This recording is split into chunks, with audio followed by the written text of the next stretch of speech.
Hello दोस्तों, आप सभी का स्वागत है समसामयिक घटना चक्र के इस ऑनलाइन प्लेटफॉर्म पर। जैसा कि आप सबको पता है कि आपका एग्जाम बहुत ही नजदीक है, ठीक है। और हम लोगों के द्वारा एक सीरीज चलाई गई थी उत्तर प्रदेश करंट अफेयर। तो उत्तर प्रदेश करंट अफेयर के अंतर्गत आज हम लोग जुलाई महीने का करंट अफेयर बात करेंगे, जिसमें जुलाई 2024 के अंदर, ठीक है, उस महीने में, जुलाई महीने में जितने भी उत्तर प्रदेश में घटित प्रमुख घटनाएं हैं और जिनसे आपके एग्जाम में सवाल पूछे जाने की संभावना है, उन सभी चीजों को आज हम लोग यहाँ पे अपने इस वीडियो में डिस्कस करेंगे।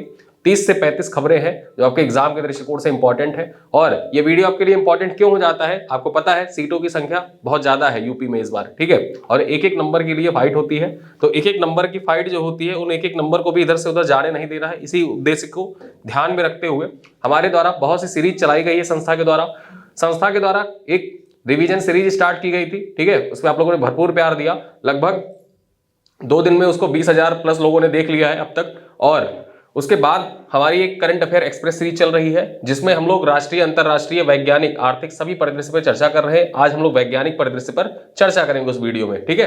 तो जुड़िएगा, शाम को 6 बजे डेली हम लाइव रहते हैं उस पर, और सामने से क्वेश्चन आंसर डिस्कस किए जाते हैं। साथ ही साथ रिवीजन सीरीज के साथ ये करंट अफेयर की हमारी जो श्रृंखला है वो चल रही है, और इसमें आज हम बात करेंगे जुलाई 2024 के।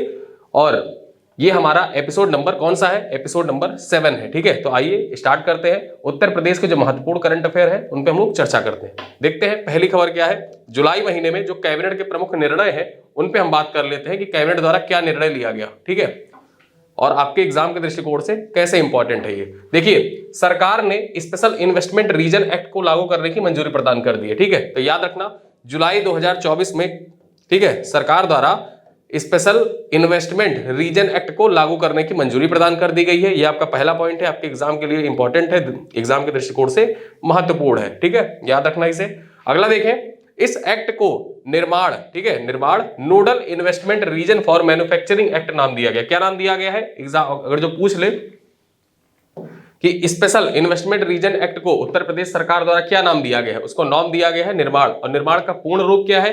निर्माण का पूर्ण रूप है nodal investment region for manufacturing act, ठीक है। याद रखना, ये जो निर्माण है, निर्माण का पूर्ण रूप आपसे सीधे सीधे पूछ सकता है कि उत्तर प्रदेश हाल ही में चर्चा में रहा निर्माण का पूर्ण रूप क्या है, ठीक है। Nodal investment region for manufacturing act इसका नाम है। और ये स्पेशल इन्वेस्टमेंट रीजन एक्ट को लागू करने के बाद उत्तर प्रदेश सरकार के द्वारा लागू किया गया, उसी का पूर्ण रूप है निर्माण, ठीक है। आगे बात करें, गुजरात, कर्नाटक और राजस्थान के बाद इस एक्ट को लागू करने वाला उत्तर प्रदेश देश का चौथा राज्य बन गया है, ठीक है। देश का चौथा राज्य है जिसने स्टार्ट किया है इसको, ठीक है। क्या नाम है इसका? जो स्पेशल इन्वेस्टमेंट रीजन एक्ट है, इसको लागू करने वाला उत्तर प्रदेश पूरे भारत का चौथा राज्य है। इससे पूर्व गुजरात में, कर्नाटक में और राजस्थान में ये एक्ट लागू किया जा चुका है। आगे बात करें, भारत मंडपम के तर्ज पर लखनऊ और वाराणसी में बहुउद्देशीय कन्वेंशन सेंटर बनाए जाने का निर्णय लिया गया है। जैसे लखनऊ और वाराणसी शहर है, इनमें जो भारत मंडपम में अवस्थित कन्वेंशन सेंटर है, उसी प्रकार का कन्वेंशन सेंटर जो बहुउद्देशीय कन्वेंशन सेंटर होगा, जहां पे बहुत सी विश्व स्तरीय मीटिंग भी आयोजित की जा सकती हैं। ऐसे कन्वेंशन सेंटर कहां पे बनाए जाएंगे? किन दो शहरों में? लखनऊ और वाराणसी में बनाए जाने का निर्णय लिया है उत्तर प्रदेश सरकार के द्वारा, ठीक है। आगे बात करें, पशुधन को के चारों की कमी को दूर करने के लिए यूपी चारा नीति 2024 से 29 तक को मंजूरी प्रदान की गई है। याद रखना, उत्तर प्रदेश जो चारा नीति है वो किस अवधि के लिए मंजूरी प्रदान की गई है? तो अवधि आपके परीक्षा के दृष्टिकोण से इंपॉर्टेंट हो जाता है। 2024 से 2029 तक की अवधि के लिए उत्तर प्रदेश चारा नीति को मंजूरी प्रदान की गई है कैबिनेट के द्वारा। चलिए आगे बात करें, अगली खबर क्या है? वृक्षारोपण जन अभियान 2024। देखिए, इसका शुभारंभ जो होता है वो 1 जुलाई 2024 से 30 सितंबर 2024 तक इसका आयोजन किया जाता है, ठीक है। याद रखना, जो वृक्षारोपण जन अभियान 2024 था, वृक्षारोपण महाकुंभ के नाम से आप जानते हैं, इसका कब शुभारंभ किया गया? 1 जुलाई 2024 को इसको शुभारंभ किया गया और 30 सितंबर 2024 तक ये चला था। उत्तर प्रदेश में 35 करोड़ पौधारोपण का लक्ष्य निर्धारित किया गया था इसके अंतर्गत, ठीक है। इसके अंतर्गत 35 करोड़ पौधारोपण का लक्ष्य निर्धारित किया गया था, लेकिन हुआ क्या? लगभग 36 करोड़ पौधे रोपे गए। और सबसे ज्यादा पौधे कहां पे रोके गए? सोनभद्र में। कहां पे? ठीक, सोनभद्र डिस्ट्रिक्ट में सबसे ज्यादा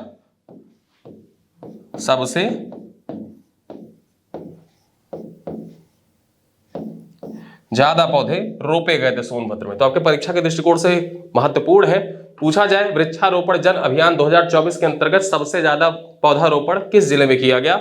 सोनभद्र जिले में किया गया था। ठीक है, चलिए ये पॉइंट याद रखिएगा, आपके एग्जाम के दृष्टिकोण से महत्वपूर्ण है। चलिए अगले पॉइंट पे चलते हैं। उत्तर प्रदेश के कृषि क्षेत्र, उत्तर प्रदेश में जो कृषि क्षेत्र है उससे संबंधित कुछ डाटा यहाँ पे है, उन डाटा को देख लीजिए, आपके एग्जाम के दृष्टिकोण से बहुत ही महत्वपूर्ण है। देखिए पहला क्या है, उत्तर प्रदेश की जीडीपी में कृषि का योगदान कितना है? 26%। कितना?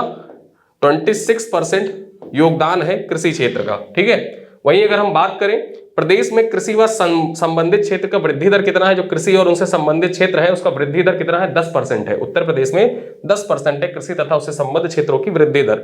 आगे बात करें कृषि निर्यात में उत्तर प्रदेश का कौन सा स्थान है? कृषि संबंधित जो निर्यात होते हैं, कृषि उत्पाद होते हैं और कृषि निर्यात में उत्तर प्रदेश का भारत में तीसरा स्थान है। ये पॉइंट आपके परीक्षा के दृष्टिकोण से इंपॉर्टेंट है, याद रखना। दुग्ध उत्पादन तथा गन्ने की खेती में प्रथम स्थान है। ठीक है, जो दुग्ध उत्पादन है, दुग्ध उत्पादन तथा गन्ने की खेती में उत्तर प्रदेश का कौन सा स्थान है? पहला स्थान है। ठीक है, चलिए आगे देखते हैं सीएम वैश्विक नगरोदय योजना। अब ये योजना आपकी परीक्षा के दृष्टिकोण से महत्वपूर्ण है, कैसे महत्वपूर्ण है और क्या है योजना, इसको जान लेते हैं। जो सीएम वैश्विक नगरोदय योजना है, इसके अंतर्गत क्या किया जाएगा? उत्तर प्रदेश के शहरों में ईज ऑफ लिविंग, ठीक है, जो ईज ऑफ लिविंग है उसको बढ़ाने तथा बुनियादी ढांचों के विकास हेतु इस योजना को लॉन्च किया गया है। ठीक है, किया जाएगा नहीं, किया गया है। ठीक, किया गया। तो ये जो वैश्विक सीएम नगरोदय योजना है किससे संबंधित है? जो शहरों में ईज ऑफ लिविंग है, ईज ऑफ लिविंग को बढ़ाने के उद्देश्य से उत्तर प्रदेश सरकार के द्वारा कौन सी योजना, शहरों, ऐसे एग्जाम में कैसे पूछेगा आपसे क्वेश्चन, पूछेगा कि शहरों में ईज ऑफ लिविंग बढ़ाने के लिए उत्तर प्रदेश सरकार के द्वारा कौन सी योजना शुरू की गई है। इस योजना को आपको टिक करके आना होगा। सेम ऐसे ही क्वेश्चन आपसे पूछ सकता है कि सीएम वैश्विक नगरोदय योजना, पूछेगा कि ऑप्शन में सीएम भारत नगरोदय योजना, सीएम उत्तर प्रदेश नगरोदय योजना, सीएम वैश्विक नगरोदय योजना या सीएम शहरी विकास योजना। ठीक है, तो याद रखना सीएम वैश्विक नगरोदय योजना प्रारंभ की गई है उत्तर प्रदेश सरकार के द्वारा। ठीक, चलिए अगले पॉइंट पे चलते हैं। उत्तर प्रदेश में दलहन उत्पादन देख लेते हैं। उत्तर प्रदेश में जुलाई में आंकड़ा जारी किया गया, तो देख लेते हैं उत्तर प्रदेश दलहन उत्पादन से संबंधित जो डाटा है उसको देख लेते हैं। 2016-17 से 2023-24 के दौरान दलहन उत्पादन में करीब 36% की वृद्धि हुई है। कितनी वृद्धि हुई है? 36% की वृद्धि दर्ज की गई है। किस अवधि के दौरान? 2016-17 से 2023-24 के दौरान। और ये डाटा आपसे एग्जाम में पूछ सकता है कि उत्तर प्रदेश में 2016-17 से 2023-24 के दौरान दलहन उत्पादन में कितने प्रतिशत की वृद्धि दर्ज की गई।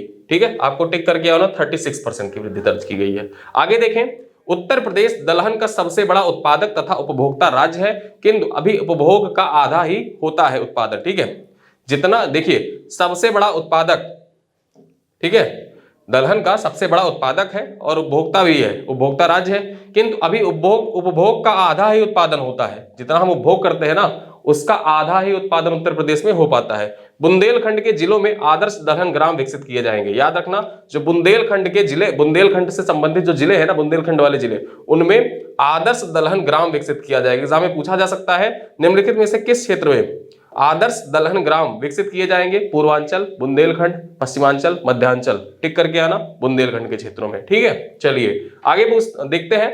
यूपी में अपने दम पर कारोबार करने वाले सर्वाधिक। ठीक है, यूपी में अपने दम पर कारोबार करने वालों की संख्या सर्वाधिक है। देख लेते हैं इससे संबंधित जो पॉइंट्स है।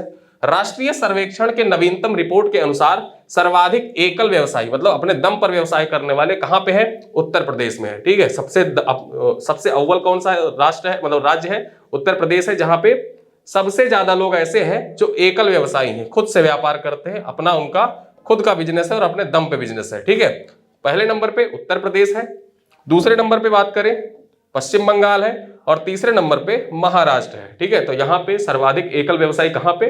उत्तर प्रदेश, पश्चिम बंगाल, महाराष्ट्र। महिला रोजगार देने के मामले में अगर हम बात करें तो महिला रोजगार देने के मामले में भारत में जो पश्चिम बंगाल है वो शीर्ष स्थान पर है, वहीं उत्तर प्रदेश का दूसरा स्थान है। ठीक है, महिलाओं को रोजगार देने में उत्तर प्रदेश का दूसरा स्थान है, पश्चिम बंगाल का पहला स्थान है, महाराष्ट्र का तीसरा स्थान है। तो ये क्रम आप याद रखिएगा, ये डाटा और ये रैंकिंग आपके एग्जाम के दृष्टिकोण से इंपॉर्टेंट है। चलिए आगे देखें। उत्तर प्रदेश में हाइब्रिड कारों पर नहीं देना होगा रोड टैक्स। जुलाई 2024 में उत्तर प्रदेश सरकार के द्वारा निर्णय लिया गया कि जो हाइब्रिड, ठीक है, हाइब्रिड कारें हैं, अब हाइब्रिड कारों को टैक्स, जो रोड टैक्स होता है वो नहीं देना होगा। इससे पूर्व में देखा जाए तो इलेक्ट्रिक व्हीकल जो होते थे, जो उत्तर प्रदेश सरकार उसके द्वारा घोषणा की गई थी कि जो इलेक्ट्रिक व्हीकल है उनको रोड टैक्स नहीं देना होगा, लेकिन अब जो हाइब्रिड कार होते हैं उनके लिए भी ये घोषणा उत्तर प्रदेश सरकार के द्वारा कर दी गई है कि अब उन्हें भी रोड टैक्स नहीं देना होगा। हाइब्रिड कार का मतलब आप समझ गए होंगे, जो डीजल पेट्रोल से भी चलती है, साथ साथ इलेक्ट्रिक व्हीकल का भी सिस्टम उसमें है, ठीक है। तो ऐसी कारों को रोड टैक्स नहीं देना होगा, ये उत्तर प्रदेश की कैबिनेट ने निर्णय लिया है। चलिए आगे देखें, अगली खबर क्या है। उत्तर प्रदेश में राज्य पक्षी सारस का बढ़ रहा है कुनबा, ठीक है। जो राज्य पक्षी आप जानते ही हैं, सारस जो है उत्तर प्रदेश का राज्य पक्षी है और इसकी संख्या है वो उत्तर प्रदेश में बढ़ रही है। देखें तो वर्ष 2024 में प्रदेश में सारस पक्षियों की कुल संख्या कितनी हो गई है, 19,918 हो गई है, ठीक है।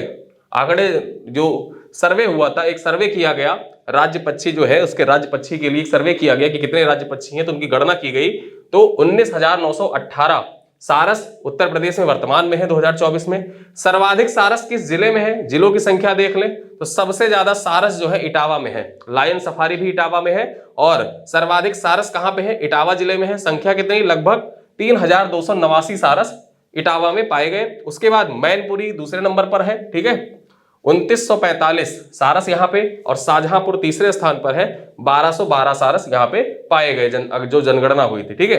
तो यहाँ पे जो राज्य पक्षी सारस की जनगणना है उसके बारे में लिखी हुई है, ठीक है, उनकी संख्या के बारे में डाटा लिखा हुआ है, टोटल कितना और सबसे ज्यादा जिले कौन से, मतलब राज्य पक्षी सारस निम्नलिखित में से किस जिले में सर्वाधिक पाए गए, ठीक है, इटावा जिले में। ये पॉइंट याद रखना, एग्जाम के लिए दृष्टिकोण से महत्वपूर्ण है क्योंकि ये राज्य पक्षी भी है। चलिए आगे देखें, अगली खबर क्या है।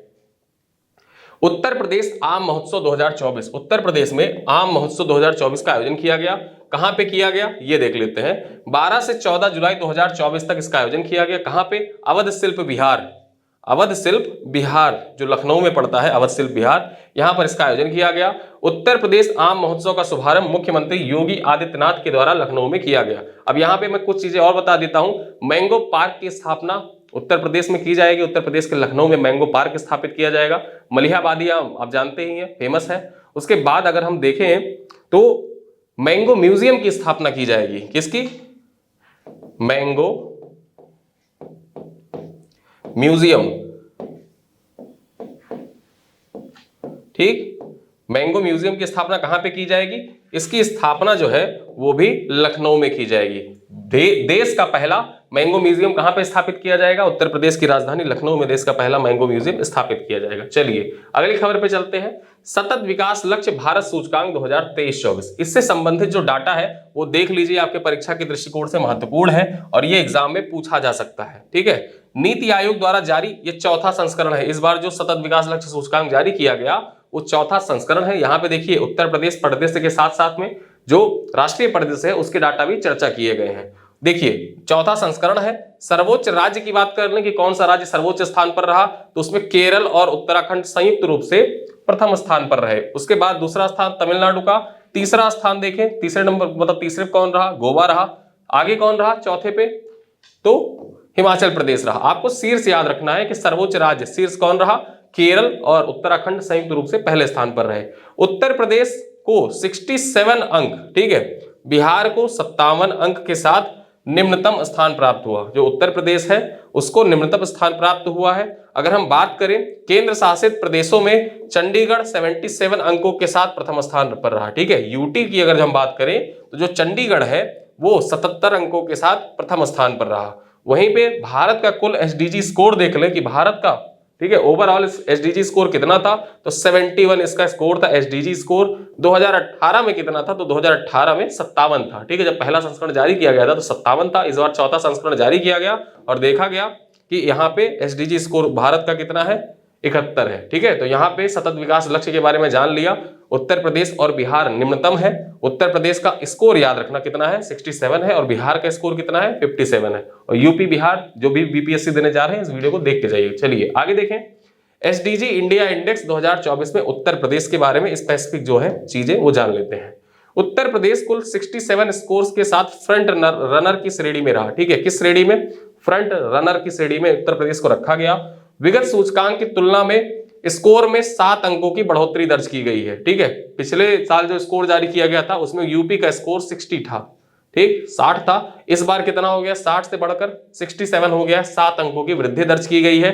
इस वर्ष सूचकांक में उत्तर प्रदेश का स्थान कौन सा है, तो उत्तर प्रदेश का स्थान 18वां है। ठीक है, 18 रैंक पे उत्तर प्रदेश रहा। पहले पे मैंने आपको बताया केरल और उत्तराखंड संयुक्त रूप से पहले स्थान पर थे। आगे बात करें SDG 7, ठीक है, स्वच्छता वाली जो रैंक वो है SDG, उसमें देखें तो SDG 7 के सूचकांक में उत्तर प्रदेश सभी राज्यों में शीर्ष स्थान पर रहा। ये पॉइंट आपके परीक्षा के दृष्टिकोण से महत्वपूर्ण हो जाता है कि SDG 7 है, SDG 7 को पूरा करने में उत्तर प्रदेश भारत में पहले स्थान पर रहा, शीर्ष स्थान पर रहा। तो ये पॉइंट आपके परीक्षा के दृष्टिकोण से मोस्ट इंपॉर्टेंट है और ये एग्जाम में पूछा जा सकता है, आपको कंफ्यूज कर देगा। आप SDG पूरा SDG समझ लेंगे कि ओवरऑल जो SDG इंडिया इंडेक्स है उसमें टॉप पर कौन रहा, तो आप केरल या उत्तराखंड टिक कर सकते हैं, लेकिन यहाँ याद रखना जो SDG 7 है उसको पूरा करने में उत्तर प्रदेश सभी राज्यों में शीर्ष स्थान पर रहा। ठीक, तो ये पॉइंट आपके एग्जाम के दृष्टिकोण से बहुत ही महत्वपूर्ण हो जाता है। चलिए आगे देखें, यूपी के प्रत्येक गांव में होगी 24 घंटे पानी की आपूर्ति। ठीक है, तो देखते हैं जल जीवन मिशन के तहत सर्वाधिक नल कनेक्शन देने वाला राज्य कौन सा है, उत्तर प्रदेश बन गया है सबसे ज्यादा। जल जीवन मिशन के तहत जो नल कनेक्शन है ना, नल कनेक्शन, हर घर नल से जल, ठीक है, जल जीवन मिशन का यही मोटो है, हर घर नल से जल। तो हर घर नल से जल पहुंचाने में उत्तर प्रदेश जो है पूरे भारत में नंबर 1 पर है।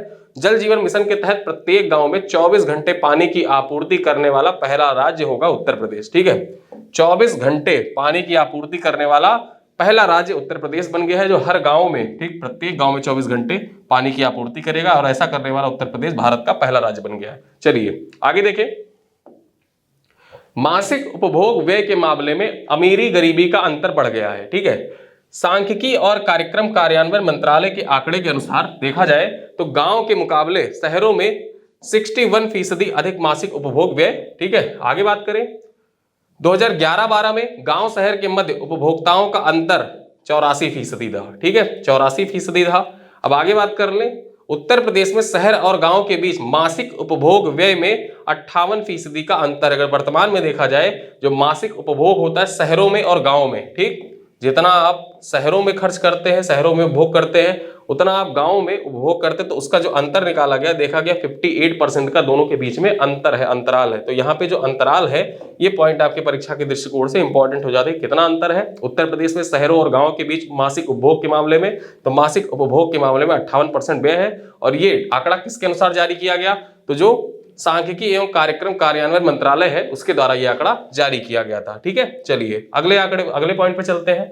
अगला है, कुंभ से पहले तैयार हो जाएगा गंगा एक्सप्रेसवे। जो गंगा एक्सप्रेसवे, जैसा आप जानते हैं कि अब तो प्रस्ताव कर दिया गया है कि इसका बिहार तक विस्तार कर दिया जाएगा। ठीक है, मेरठ से प्रयागराज तक बनाया जाना था, अब इसका विस्तार किया जाएगा। तो देखते हैं 594 किलोमीटर लंबा यह एक्सप्रेसवे प्रयागराज के जूडापुर दादू गांव, ठीक है, जो प्रयागराज का जूडापुर दादू गांव है, इसको मेरठ के बिजौली से जोड़ेगा। ठीक है, आगे देखें, यह उत्तर प्रदेश के 12 जिलों से होकर गुजरेगा। ये जिलों का नाम इंपॉर्टेंट है आपके परीक्षा के दृष्टिकोण से। पूर्वांचल एक्सप्रेसवे 2018 के यूपी पीसीएस में पूछा जा चुका था। ठीक है, कि कौन सा जिला इसमें सम्मिलित नहीं है, तो यहाँ पे आप गंगा एक्सप्रेसवे के जिले देख लीजिए, किन किन जिलों से गंगा एक्सप्रेसवे होकर गुजरेगी।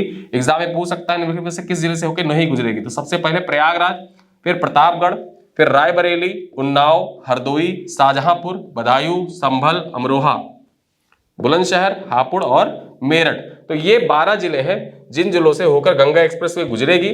शाहजहांपुर में इसी एक्सप्रेसवे पर 3.5 किलोमीटर लंबा एयर स्ट्रिप बनाया गया है। ठीक है, और ये एयर स्ट्रिप किस जिले में बना है, शाहजहांपुर में। तो ये पॉइंट आपके एग्जाम के दृष्टिकोण से महत्वपूर्ण हो जाता है कि गंगा एक्सप्रेसवे पर कितने किलोमीटर की एयर स्ट्रिप बनाई गई है। सबसे पहले तो ये जान लो 3.5 किलोमीटर की एयर स्ट्रिप बनाई गई है। किस जिले में बनाई गई है, शाहजहांपुर जिले में बनाई गई है। ठीक है, और जो गंगा एक्सप्रेसवे है अभी वर्तमान में देखें तो इसकी लंबाई कितनी है, 594 किलोमीटर है। और सरकार के द्वारा ये प्रस्ताव दिया गया है, मतलब प्रस्ताव रखा गया है कि गंगा एक्सप्रेसवे प्रयागराज से भी आगे जाएगी और ये बिहार तक इसका विस्तार किया जाएगा। कहां तक, बिहार तक इसका विस्तार किया जाएगा। ठीक है, तो ये पॉइंट आपके एग्जाम के दृष्टिकोण से इंपॉर्टेंट हो जाता है, देख लीजिए। और कितने जिलों से होकर गुजरेगी, 12 जिलों से होकर गुजरेगी।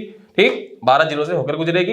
किस जिले से होकर नहीं गुजरेगी, एग्जाम में यही पूछेगा आपसे। ठीक है, तो यहाँ पे 12 जिलों का नाम याद रखना। चलिए आगे देखें, उत्तर प्रदेश राज्य राजधानी क्षेत्र विकास प्राधिकरण का गठन। ठीक है,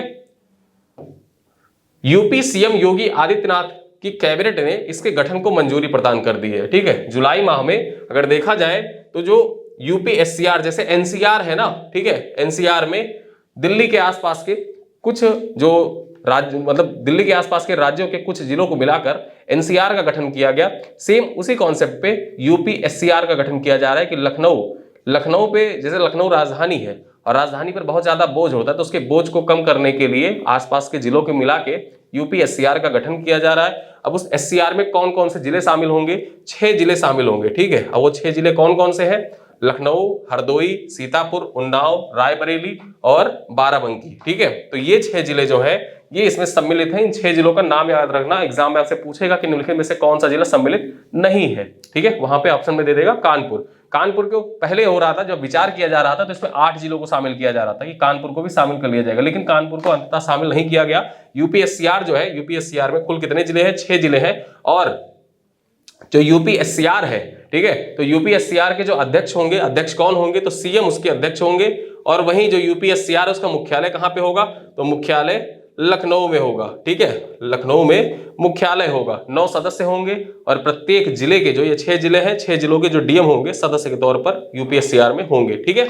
चलिए आगे देखें, भूजल सप्ताह। अब भूजल सप्ताह के बारे में जान लेते हैं, कब मनाया गया भूजल सप्ताह? तो 16 से 22 जुलाई 2024 के मध्य इसका आयोजन किया गया।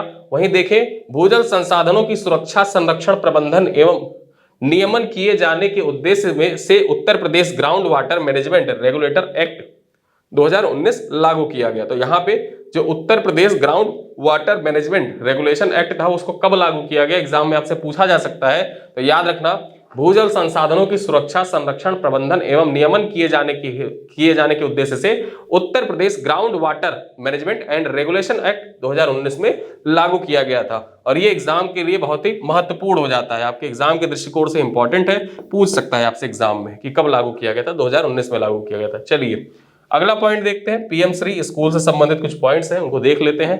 PM Shri school, PM Shri school for rising India, ठीक है। श्री का फुल फॉर्म क्या है? School for rising India. सबसे पहले तो यही इंपॉर्टेंट हो जाता है, ठीक। कैसे पूछेगा? एग्जाम में आपसे पूछेगा पीएम श्री योजना में श्री का पूर्ण रूप क्या है? 4 ऑप्शन दे देगा।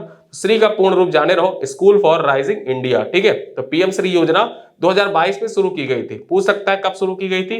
2022 में शुरू की गई थी। इसका उद्देश्य राष्ट्रीय शिक्षा नीति, जो न्यू एजुकेशन पॉलिसी है, तो न्यू एजुकेशन पॉलिसी के तहत 14,500 स्कूलों में शोकेस स्कूल के रूप में विकसित करना था, ठीक है। 14,500 स्कूलों को शोकेस स्कूल के रूप में विकसित करना था। योजना के लिए केंद्र और राज्यों के बीच में 60:40 मतलब 60:40 का वित्त पोषण अनुपात है।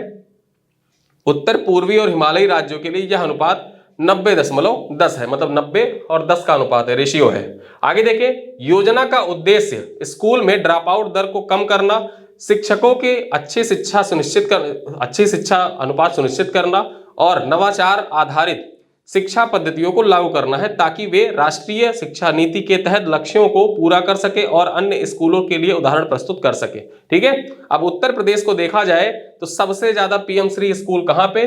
तो सबसे ज्यादा जो ये डाटा है ना 14,500। अब 14,500 में अगर देखें तो सबसे ज्यादा पीएम श्री स्कूल कहां पे खोले जाएंगे? उत्तर प्रदेश में। कितने पीएम श्री स्कूल खोले जाएंगे? 1865 पीएम श्री स्कूल खोले जाएंगे, ठीक है। तो ये पॉइंट आपके परीक्षा के दृष्टिकोण से महत्वपूर्ण हो जाता है। दूसरे नंबर पे सबसे ज्यादा कहां पे? महाराष्ट्र में कितना? 910। और तीसरे नंबर पे आंध्र प्रदेश में 900 पीएम श्री स्कूल खोले जाएंगे, ठीक है। तो यहाँ पे याद रखना, जो यूपी है सबसे ज्यादा यूपी में, फिर महाराष्ट्र में और फिर आंध्र प्रदेश में, ठीक है, आंध्रा में। तो ये 3 स्टेट याद रखना, पीएम श्री स्कूल सबसे ज्यादा पीएम श्री स्कूल किस राज्य में खोले जाएंगे। एग्जाम में कैसे पूछेगा? पीएम श्री योजना के अंतर्गत, नई एजुकेशन पॉलिसी के अंतर्गत पूछेगा, नई राष्ट्रीय शिक्षा नीति के अंतर्गत सबसे ज्यादा पीएम श्री स्कूल निम्नलिखित में से किस राज्य में खोले जाएंगे? 4 ऑप्शन रहेगा, उत्तर प्रदेश आप टिक करके आइएगा। कुल कितने? 14,500 स्कूल खोलने हैं, जिनमें से 1865 स्कूल उत्तर प्रदेश में खोले जाएगा। चलिए आगे देखें, यूपी में 2027 तक ईवी पर यानी कि इलेक्ट्रिक व्हीकल पर सब्सिडी, ठीक है।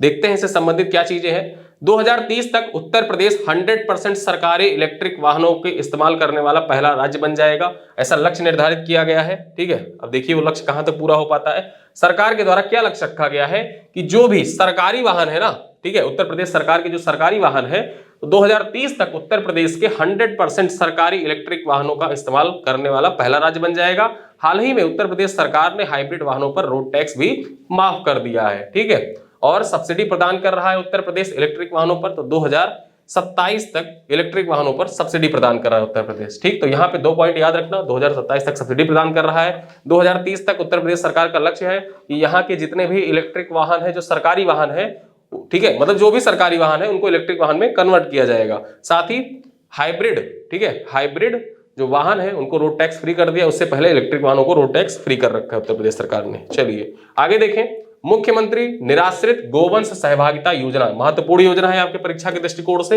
इंपॉर्टेंट है। देखिए, मुख्यमंत्री निराश्रित गोवंश सहभागिता योजना, उत्तर प्रदेश में इस योजना को 2019 में मिली थी मंजूरी। 2019 में ये योजना शुरू की गई थी, इंपॉर्टेंट योजना है मुख्यमंत्री निराश्रित गोवंश सहभागिता योजना।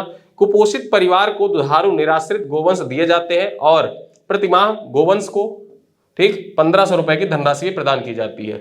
जो कुपोषित परिवार है ना, जैसे आप जानते ही हैं, गांवों में देखा जाए, गांवों में तो बहुत से जो ऐसे सड़कों पे गोवंश घूमते रहते हैं गांवों में, फिर उसके बाद में खेत चर लेते हैं। तो इस समस्या से भी निजात पाने के लिए, साथ ही साथ जो कुपोषित परिवार है उनके लिए पोषण की सुविधा उत्पन्न, मतलब पोषण की सुविधाएं प्रदान की जा सके, इसके लिए सरकार के द्वारा मुख्यमंत्री निराश्रित गोवंश सहभागिता योजना स्टार्ट की गई थी। इसके तहत क्या किया जाता था, जो कुपोषित परिवार थे उनको एक दुधारू गोवंश दी जाती थी और कहा जाता था कि आप इनको पालिए, पोसिए, बड़ा करिए, दूध लीजिए, और साथ ही साथ 1500 रुपए धनराशि भी प्रदान की जाती थी हर महीने उस परिवार को, ठीक है। 1500 रुपए दिया जाता था कि आप गाय भी रख लो और 1500 रुपए भी ले लो, इसके भी खाने पीने का इंतजाम करो, गाय के भी अच्छे से चारा वारा का, और आप भी दूध पीजिए, फिर उसके बाद में दूध चाहे तो आप दूध बेच भी सकते हैं, ठीक है। इसी उद्देश्य से स्टार्ट किया गया। चलिए आगे देखें, कृषि उत्पाद निर्यात में राज्यों की रैंकिंग, ठीक है, कृषि उत्पाद निर्यात में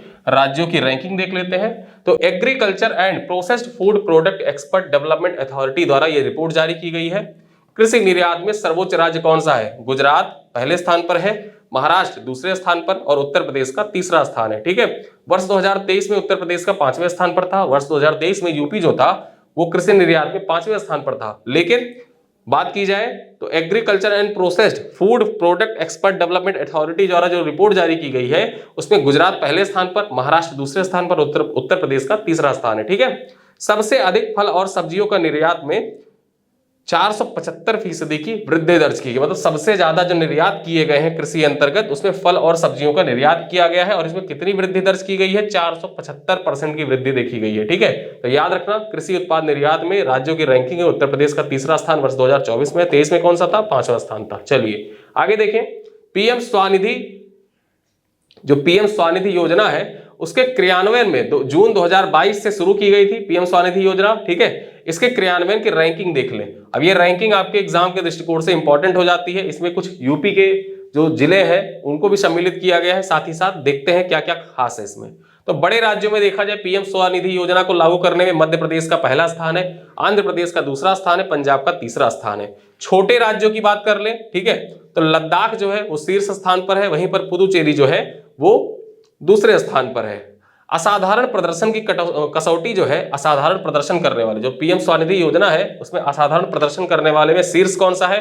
महाराष्ट्र है, और उसके बाद उत्तर प्रदेश का स्थान है। 1 लाख की आबादी, यहाँ पे यूपी स्पेशल के संदर्भ में याद रखना ये पॉइंट, 1 लाख से कम आबादी वाले कस्बों में देखा जाए तो उत्तर प्रदेश का जो नवाबगंज जिला है, ठीक है, नवाबगंज जिला वो शीर्ष स्थान पर है। वहीं पर मेदिनीनगर जो झारखंड का है, मेदिनीनगर ये दूसरे स्थान पर। सरनी, ठीक है, सरनी जो पड़ता है ये मध्य प्रदेश में, सरनी शहर, तो ये यहाँ का जो सरनी है वो तीसरे स्थान पर है। आगे बात करें, 10 लाख प्लस आबादी वाले शहरों में वाराणसी शीर्ष स्थान पर है। 10 लाख से अधिक आबादी वाले शहरों में पीएम स्वनिधि योजना को लागू करने में वाराणसी का शीर्ष स्थान है। आगे बात करें, 1 से 10 लाख की आबादी वाले शहरों में झांसी नगर निगम पहले स्थान पर है, कंकीड़ा नगर निगम, ठीक है, कांकीड़ा नगर निगम ये दूसरे, और खरगोन नगर निगम जो है वो तीसरे स्थान पर है। तो यहाँ पे हमने देखा वाराणसी 10 लाख प्लस आबादी वाले शहरों में शीर्ष पर है। वहीं 1 से 10 लाख आबादी वाले शहरों में देखा जाए तो झांसी नगर निगम जो है वो शीर्ष पर है, ठीक है। चलिए आगे देखते हैं, 1 से 10 लाख की आबादी वाले शहरी निकायों में उज्जैन नगर निगम जो है ये शीर्ष पर है, ठीक है। वहीं पर देखें 10 लाख से अधिक आबादी वाले महानगर में, ठीक, 10 लाख से अधिक आबादी वाले जो महानगर है पूरे भारत में, उनमें दिल्ली एमसीडी, दिल्ली महानगर जो है वो शीर्ष स्थान पर है। अब आगे देखें, दीनदयाल उपाध्याय शहरी आजीविका मिशन के क्रियान्वयन में रैंकिंग जो प्रदर्शन जारी की गई, तो जो दीनदयाल उपाध्याय शहरी आजीविका मिशन है, ठीक, इसके अंतर्गत जो रैंकिंग जारी की गई इसके क्रियान्वयन के लिए, इस योजना के क्रियान्वयन में कौन सा राज्य शीर्ष पर रहा, ये देख लेते हैं। समग्र रूप से श्रेष्ठ प्रदर्शन किसने किया? केरल ने सबसे सर्वश्रेष्ठ प्रदर्शन किया। वहीं जो दीनदयाल उपाध्याय शहरी आजीविका मिशन है उसके क्रियान्वयन में उत्तर प्रदेश का दूसरा स्थान रहा पूरे भारत में। और ये पॉइंट आपके परीक्षा के दृष्टिकोण से महत्वपूर्ण हो जाता है। एग्जाम में पूछेगा कैसे? ऐसे ही पूछेगा कि दीनदयाल उपाध्याय शहरी आजीविका मिशन के क्रियान्वयन में उत्तर प्रदेश का कौन सा स्थान है पूरे भारत में? दूसरा स्थान है, ठीक है, दूसरा स्थान है। तो ये पॉइंट आपके एग्जाम के दृष्टिकोण से इंपॉर्टेंट हो जाता है, ठीक। चलिए आगे देखें, राजस्थान का इसमें तीसरा स्थान है। वहीं बात करें 10 लाख से अधिक आबादी वाले शहरों में जबलपुर पहले स्थान पर, नागपुर दूसरे स्थान पर और नासिक जो है वो तीसरे स्थान पर है। असाधारण तकनीकी नवाचार में देखा जाए तो मध्य प्रदेश शीर्ष प्रदर्शन करने वाला है। और वहीं यह सूची किसके द्वारा जारी की जाती है? तो यह सूची शहरी आवासन एवं जो परिवार कल्याण मंत्रालय है उसके द्वारा जारी की जाती है। तो यहाँ पे देखिए, आवासन एवं शहरी कार्य मंत्री मनोहर लाल खट्टर द्वारा यह सूची जारी की गई थी, ठीक है। तो दीनदयाल उपाध्याय शहरी आजीविका मिशन में शीर्ष प्रदर्शन करने वाला केरल है, यूपी का दूसरा स्थान है। ये परीक्षा के दृष्टिकोण से पॉइंट एग्जाम के लिए इंपॉर्टेंट है। चलिए आगे देखें, उत्तर प्रदेश में टीएफआर, और ये आपके परीक्षा के लिए 1 नंबर का काम करेगा, ठीक है। 1 नंबर ये फिक्स है कि आपके एग्जाम में पूछा जाएगा, ठीक। इसको आप मान के चलिए, स्क्रीनशॉट ले लीजिए, देख लीजिए, आप एग्जाम में आएगा ही आएगा। 150 में से समझिए कि एक क्वेश्चन पहले से ही आपको पता चल गया कौन सा आने वाला है। उत्तर प्रदेश में कुल प्रजनन दर टीएफआर के आंकड़े जारी किए गए हैं। देखा जाए तो उत्तर प्रदेश का औसत प्रजनन दर कितना है वर्तमान में? उत्तर प्रदेश का औसत प्रजनन दर जो है वो 2.4 है, ठीक है, 2.4 है। सर्वाधिक प्रजनन दर वाले कौन से जिले उत्तर प्रदेश के? सबसे ज्यादा जो प्रजनन दर है वो कितना है? श्रावस्ती और बलरामपुर में देखा जाए तो सबसे ज्यादा प्रजनन दर है कि यहाँ पे एक महिला जो है वो औसत कितने बच्चे पैदा करती है? 3.7 बच्चे पैदा करती है औसत, ठीक है। औसतन होता है 3.7 बच्चे। जबकि अगर जो आदर्श माना जाए तो आदर्श कितना है कि अगर 2.1 बच्चे कोई महिला पैदा करती है तो जो रिप्लेसमेंट रेशियो है, यानी कि जो जनसंख्या संतुलन है, उसको बनाया जा सकता है। 2.1 बच्चा अगर जो कोई महिला पैदा करती है। अभी उत्तर प्रदेश में कितने हो रहे हैं? 2.4 हो रहे हैं। सबसे ज्यादा किसके हैं? तो सबसे ज्यादा बलरामपुर और श्रावस्ती जिले के 3.7 है। उसके बाद देखा जाए तो बहराइच जिले का है 3.6 और तीसरे नंबर पे शाहजहांपुर का है 3.2, ठीक है। आगे देखें, जो मुरादाबाद का टीएफआर है ये पूरे उत्तर प्रदेश में सबसे कम है। कितना? 2.0 है। और ये प्रदेश के औसत से भी कम है। मतलब यहाँ की हर महिला लगभग 2 बच्चे पैदा करती है, ऐसा आंकड़े बताते हैं, ठीक है। औसत की बात कर रहे हैं यहाँ पे। उत्तर प्रदेश के 27 जिलों में प्रजनन दर प्रदेश के औसत से अधिक है। उत्तर प्रदेश के 75 जिलों में अगर जो देखा जाए ना तो 27 जिले ऐसे हैं जो औसत से ज्यादा है। जो प्रदेश का औसत है ना 2.4, इस 2.4 से ज्यादा है, उनमें 27 जिले उत्तर प्रदेश के आते हैं, ठीक है। कुल प्रजनन दर का अर्थ है बच्चा पैदा कर सकने की आय वाली, ठीक है, आयु वाली प्रति 1000 स्त्री की इकाई के पीछे जीवित जन्मे बच्चों की संख्या, ठीक है। तो यहाँ पे जो टीएफआर है, टीएफआर का मतलब भी लिखा हुआ है कि कुल 1000 स्त्रियों में जो बच्चा पैदा कर सकने वाली स्त्रियां हैं वो औसत कितने बच्चे पैदा करती हैं, उसी को टीएफआर कहा जाता है, ठीक है। चलिए आगे देखें, उत्तर प्रदेश में वृक्षारोपण महाअभियान के दौरान रोपे गए 36.50 करोड़ पौधे, ठीक है, 36.50 करोड़ प्लस पौधे रोपे गए। मैंने आपको पहले ही बता दिया गया, पहले ही मैंने सबसे पहली स्लाइड वही थी कि वृक्षारोपण महाअभियान जो था वो कब से 1 जुलाई से स्टार्ट हुआ था, 30 जुलाई तक चला था, ठीक है। तो देखें, मुख्यमंत्री योगी आदित्यनाथ ने कुकरेल के सौमित्र वन में, जो कुकरेल पड़ता है लखनऊ में पड़ता है, कुकरेल के सौमित्र वन में हरिशंकरी पौधे के रोपण से अभियान की शुरुआत की थी। कौन सा पौधा रोपा था? हरिशंकरी का पौधा था, उसके रोपण से इस अभियान की शुरुआत होती है। सर्वाधिक पौधे कहां पे रोपे गए? सोनभद्र में रोपे गए, लगभग कितना? 1.53 करोड़, ठीक है, 1.53 करोड़ पौधे सोनभद्र में रोपे गए। उसके बाद बात करें दूसरे नंबर पे झांसी, लगभग 97 लाख पौधे यहाँ पे रोपे गए। लखीमपुर खीरी में लगभग 95 लाख पौधे रोपे गए। फिर उसके बाद जालौन का नंबर आता है 94 लाख और मिर्जापुर में लगभग 93 लाख पौधे रोपे गए। पौधारोपण में टॉप 5 पौधे कौन से थे? तो सबसे ज्यादा जो पौधे रोपे गए उनमें देखा जाए तो सबसे ज्यादा शीशम के पौधे, फिर सागौन के पौधे, जामुन के पौधे, अर्जुन के पौधे और आंवला के पौधे, ठीक है, ठीक। तो ये इतने पौधे जो थे वो सबसे ज्यादा रोपे गए। सामाजिक वानिकी में देखा जाए तो अर्जुन का पौधा सबसे ज्यादा प्रसिद्ध हुआ था जब सामाजिक वानिकी कार्यक्रम स्टार्ट हुआ था। आगे देखें, सर्वाधिक पौधारोपण करने वाले विभाग कौन से हैं? तो सबसे ज्यादा जो पौधारोपण किया गया तो वो ग्राम विकास विभाग के द्वारा किया गया। लगभग 13.54 करोड़ पौधे ग्राम विकास विभाग, जो उत्तर प्रदेश का ग्राम विकास विभाग है, उसके द्वारा रोपे गए। उसके बाद देखा जाए तो वन एवं वन्यजीव, ठीक है, विभाग, लगभग कितने पौधे? 12.64 करोड़ पौधे वन्यजीव विभाग के द्वारा रोपे गए। तो ये परीक्षा के दृष्टिकोण से इंपॉर्टेंट हो जाता है। कंफ्यूज हो जाएंगे आप यही सोचेंगे कि पौधे रोपे गए तो वन विभाग ही सबसे ज्यादा रोपेगा, लेकिन नहीं, ग्राम विकास विभाग के द्वारा सबसे ज्यादा पौधे रोपे गए। इस वजह से ये पॉइंट एग्जाम के दृष्टिकोण से इंपॉर्टेंट हो जाता है। सबसे ज्यादा कौन सा पौधा रोपा गया? तो शीशम का पौधा। और सबसे ज्यादा किस जिले में पौधे रोपे गए? सोनभद्र में रोपे गए। शुरुआत कहां से हुई थी?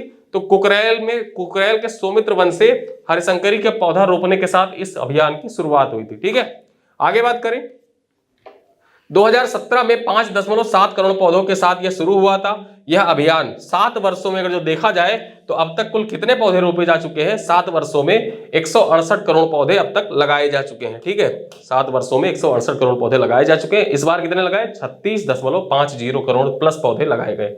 चलिए आगे देखें, Uttar Pradesh fire and safety expo conference कहां पे आयोजित किया गया? तो इसका आयोजन जो हुआ था ग्रेटर नोएडा में। ठीक है, कहां पे? ग्रेटर नोएडा में आयोजन हुआ था। कब हुआ था इसका आयोजन?